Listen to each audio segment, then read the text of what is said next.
Attorney, nabili ko na po ang isang lupa at kumpleto na ang bayad. Pero hanggang ngayon, nasa pangalan pa rin ng dating may-ari ang titulo. Paano po ba ang tamang proseso para mapalitan ang pangalan sa land title ayon sa batas? Sagot.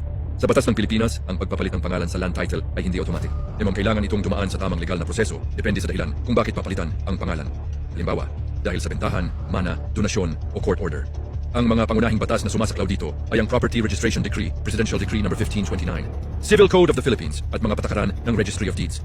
Pagpapalit ng pangalan dahil sa mana, inheritance, extrajudicial settlement of estate, kung nagkakasundo ang heirs at walang will, o judicial settlement kung may problema o may will. Bayaran ng estate tax, iparegister ang settlement sa Registry of Deeds. Ilabas ang bagong titulo sa pangalan ng mga heirs, pagpapalit ng pangalan dahil sa bentahan ng lupa proseso.